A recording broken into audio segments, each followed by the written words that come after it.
welcome back to the channel. So I've been having a blast since I got my 18 watt back. I feel like I'm finally learning how to use it, partly because when I got the Lawlers and really got this thing dialed in, I didn't really have time to really experiment with the sound much. I hadn't had much of a chance because this one was in the shop at the time also. So I finally got a really amazing connection going on with the Strat and the Deluxe. But because the 18 watt has been away, and I usually played this 18 watt with my Les Paul Custom, almost always. I have a 1986 white Les Paul Custom with Tim Shaw pickups, and it came with the guitar, and that's what I usually plugged into here. I haven't even had a chance to run my Breadwinner through this, my Ovation. I'll bring that in, and I'll do a thorough run through on this because I discovered something tonight that's really got me excited, and that I can roll the volume down with the Strat, get a really brilliant kind of clean tone out of this, surprisingly. Never been able to achieve that before because I've never really played single coils with it before, this whole Strat Marshall connection, you know.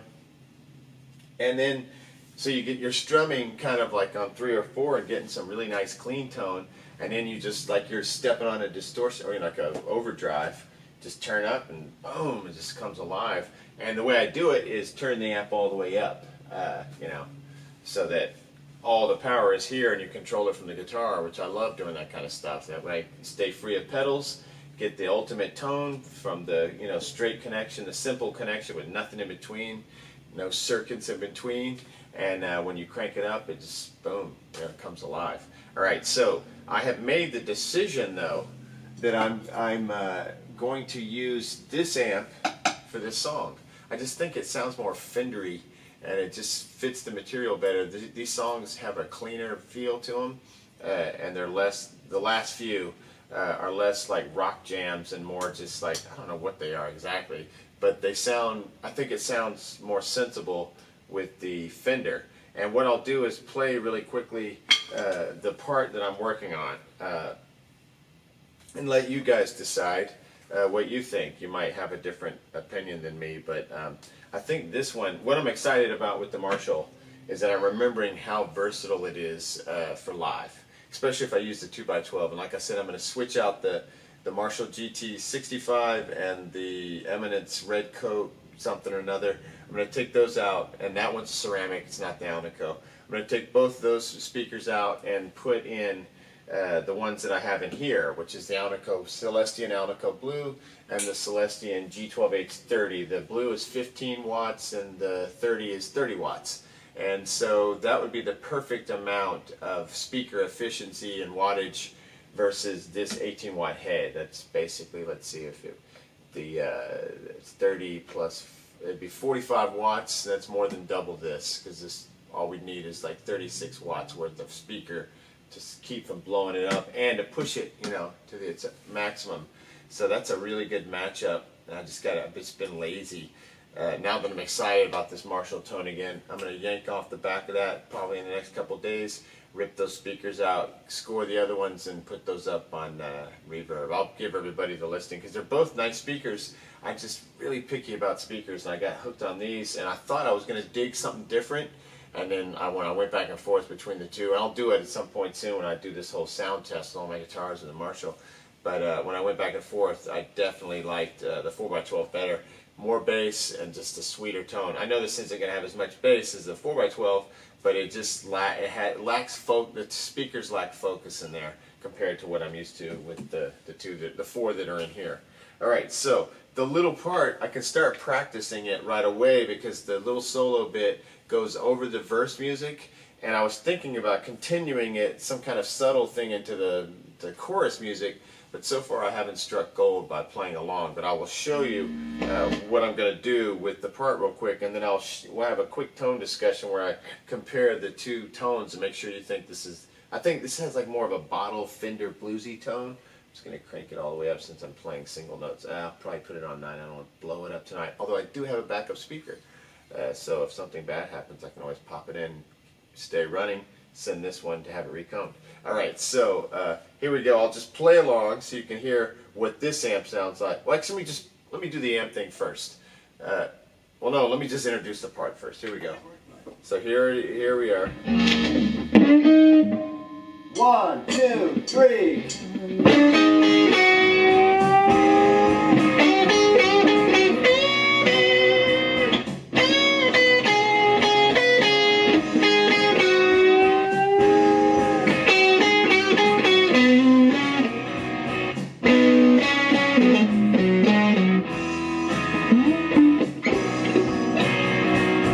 So right along in there, that was a mess. Sorry, here we go.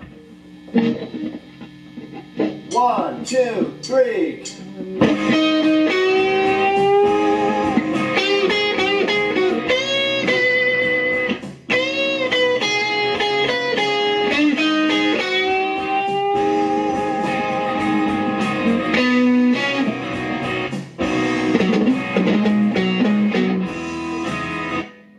I'll get to playing that better, but let's hear this amp real quick, and I'll just show you what I'm trying to do here. So here we go. Here's the part on the deluxe.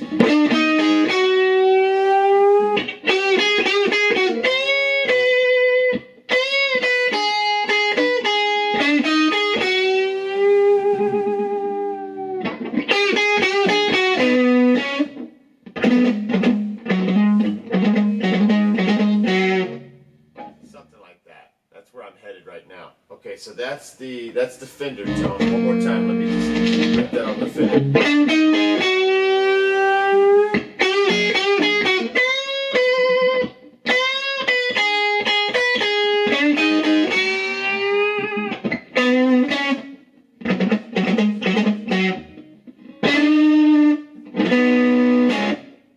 Okay, so that's that tone.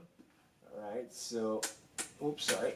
We go this way, come out of here, go to this amp. All right, come out of standby. Everything's where I want it. Yeah, that's good.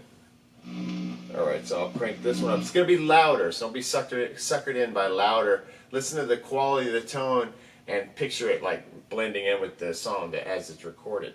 All right, here we go.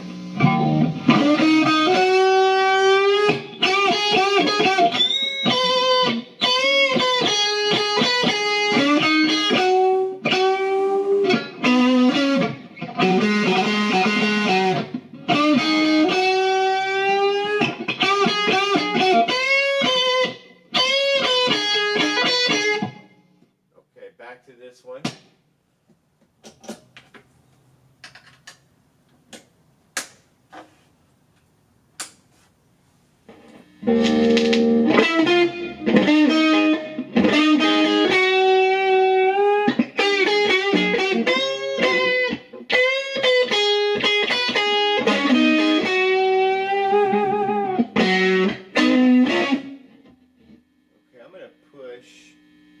Treble a little and bass a little to get it a little gnarlier sooner. I'm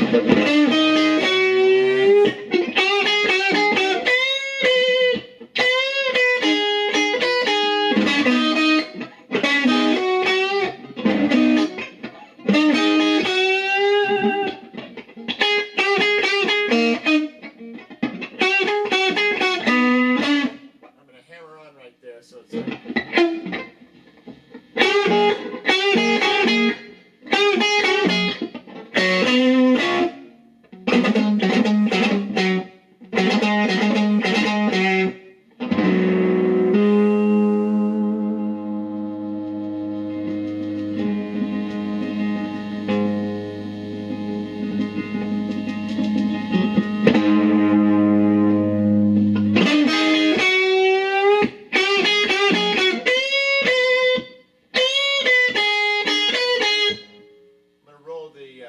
cap off a little bit. See if I can mellow that out a little bit.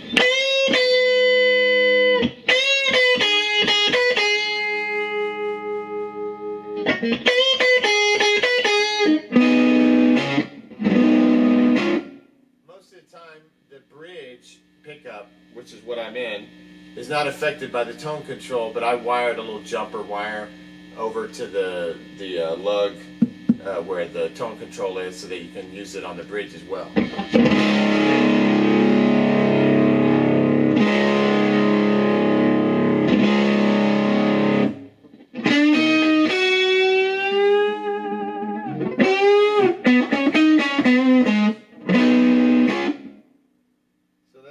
off a little bit. It's a little more woman tone there.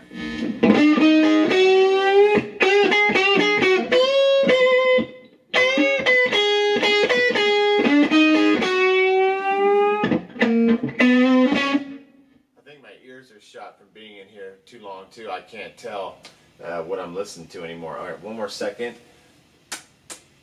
Okay, so we'll come out of here, go back into here.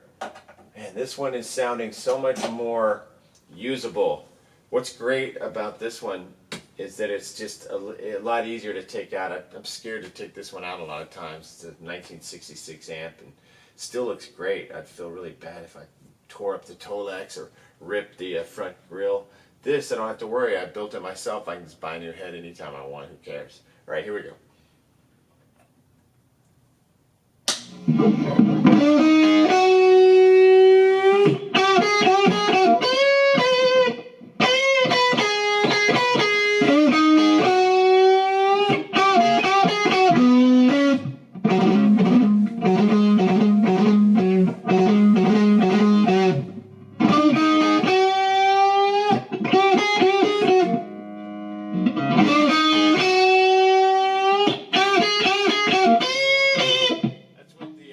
Back up. So here it is all the way up. Right,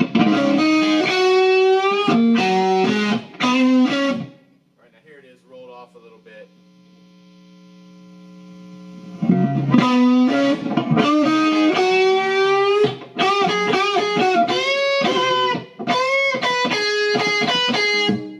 Wow.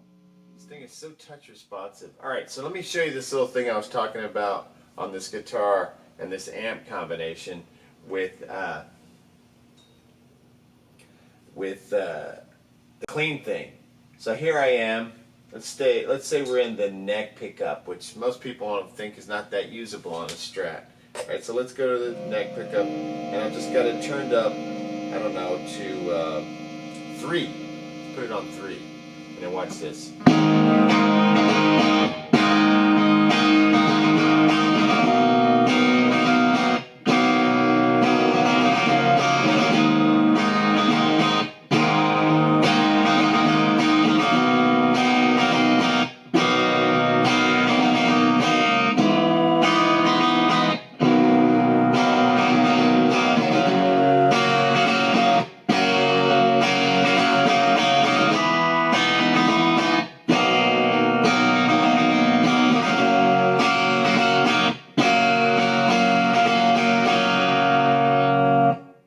Sounds awesome.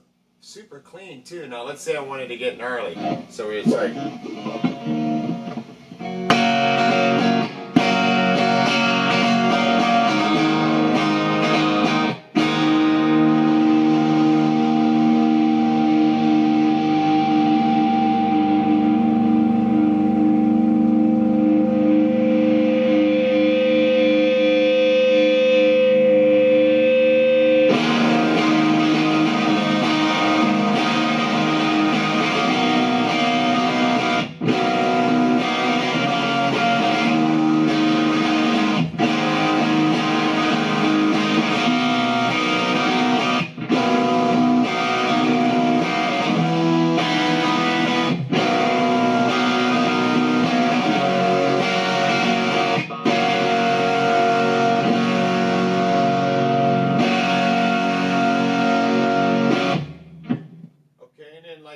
single note stuff. Watch the same idea. I'll have it on 3.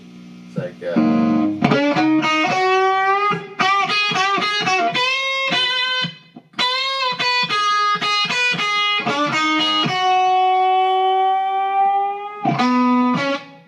so you could have a cool, like, even country tone if you had a Telecaster into this baby. Just need more speakers. You can't do it with one. One just dirtier. Get 4 to 8 speakers, you know? Joy. Alright, so I know that's a lot of lugging things around, but I mean, come on. Why does everything always have to be so easy? Part of what makes things amazing is you put all this effort into it. If everything's like, oh, I pick it up, it's so light. Oh, I do this, it's so easy. Alright? So it's super easy. Everything's so easy and light. Wonderful. It's going to sound like nothing. Alright, here we go.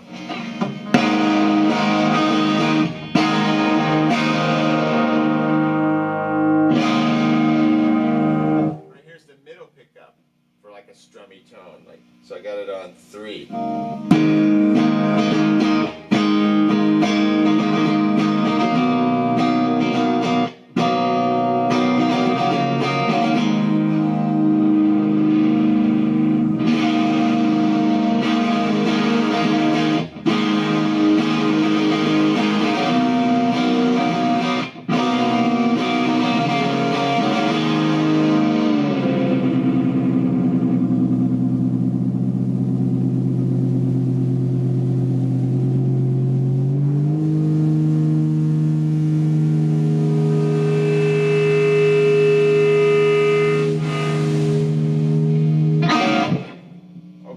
So then, bridge pickup, and this one's almost unusable on the Fender. Really gets thick for chord strumming. So watch this. It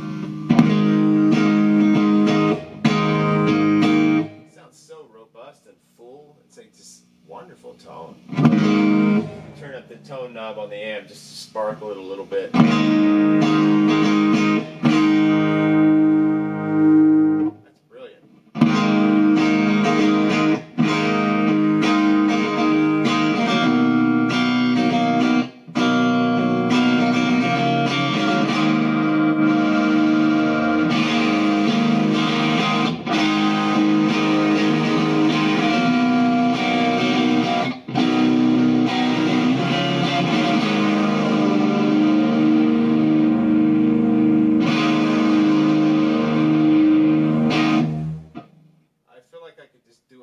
This guitar and amp and this cable.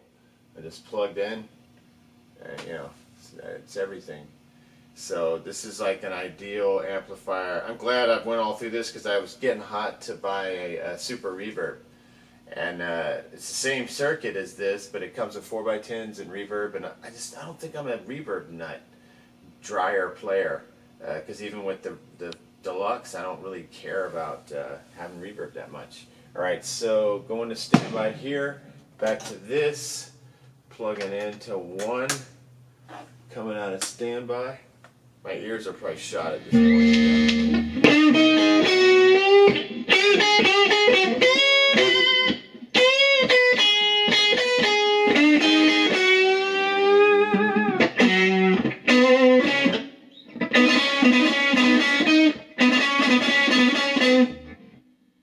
So here's a play along. Sorry I'm wasting so much time. I thought I was going to track this, but I'm nowhere near ready. I just want to get my tone right, make sure my amp's all dialed in. Fun stuff. I mean, for me it is. Hopefully it's not too boring. 1, 2, 3.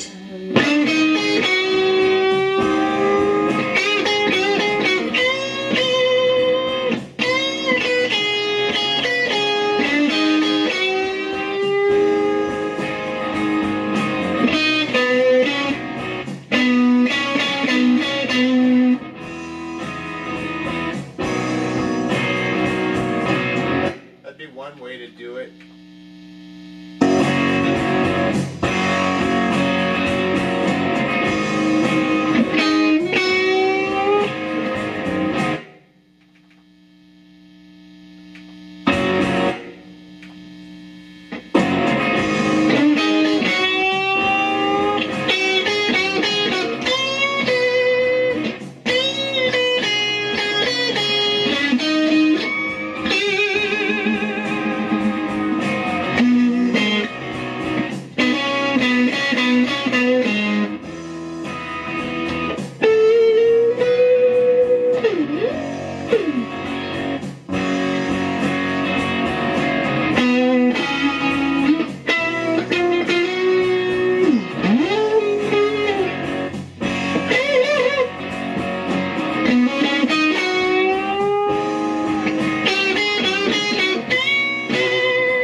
What I'm going to do right there is do the extra brown and brown, so it's like.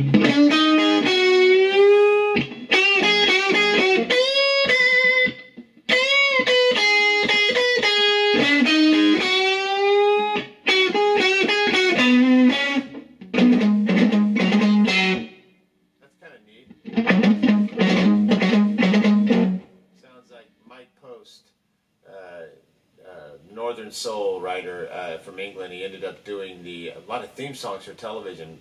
Magnum PI, that was one of my favorite shows. Ferrari 308 GTB, baby.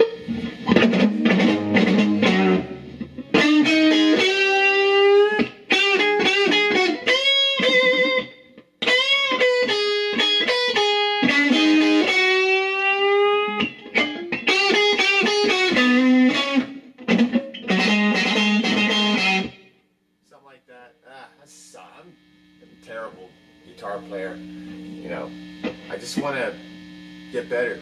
All right, so. A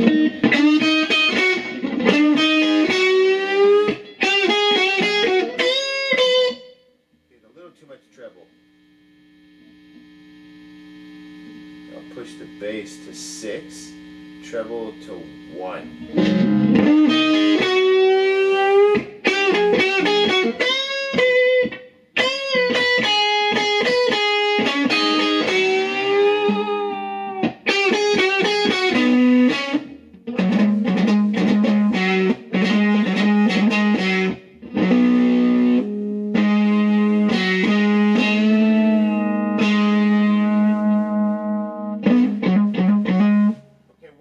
I'm going to check the Marshall in comparison. It's just nastier, has a little extra edge on it. I hate saying hair on it, but that's the perfect way to say it. It's got a little extra of that. I know that's like gross thought.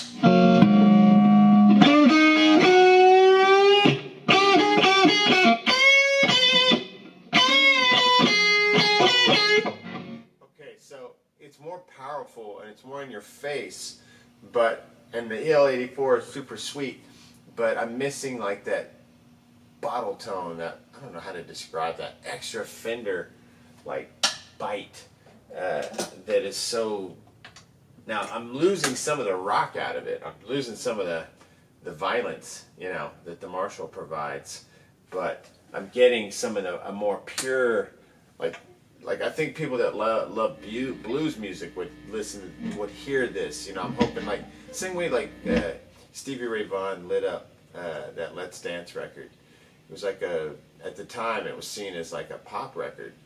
Bowie was obviously a songwriting genius and had done some very avant-garde stuff. He was coming out of his German period, and just those records are incredible. Low and Scary Monsters, The Lodger.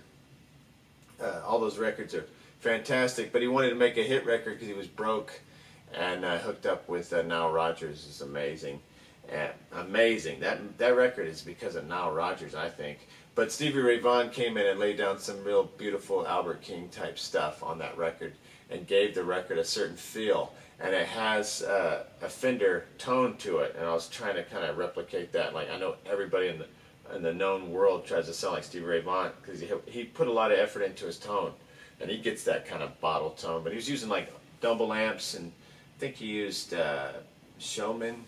He used more powerful amps, twins, because he was going for like a real naily, like loud tone. He gets a great tone, I think.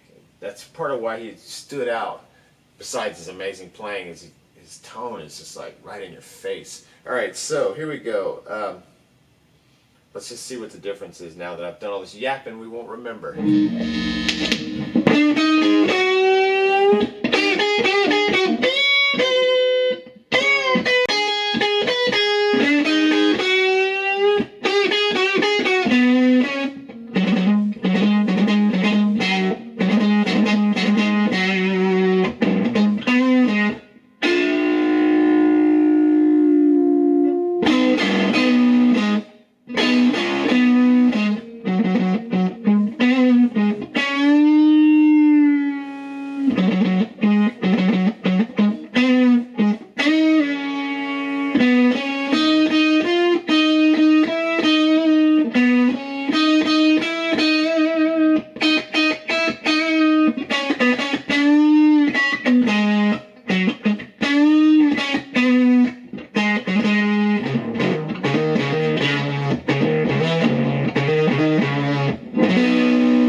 I think I'm going to go Florida. I think I'm going to go Fender.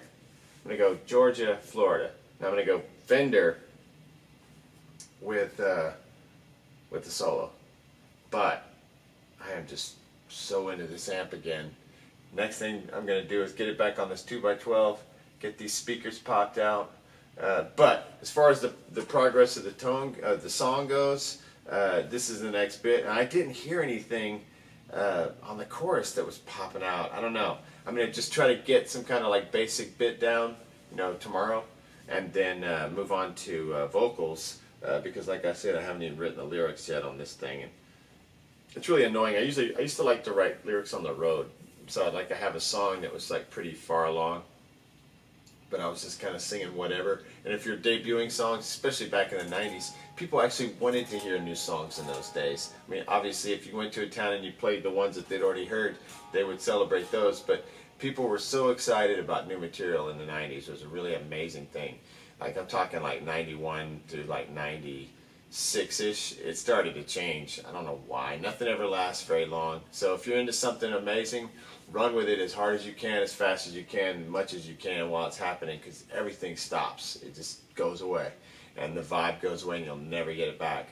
But there was something about that time period where everybody was just out. There was no cell phones, so nobody was doing this business, and people were interacting, engaging. It's like that in the 80s as well. I think that's why these young people are looking back at these past decades with some little bit of like jealousy and longing, because, things were a little, definitely were, I think that before the phone thing, like where now you're just on the hook 24/7 to everyone.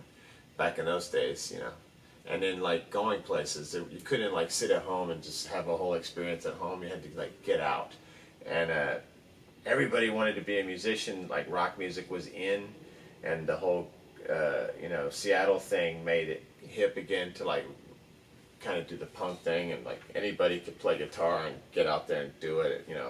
It's like a fun time, and it was different, and it's over now. So we ought to make a new time like that, like make it happen again. There's no reason why not next time.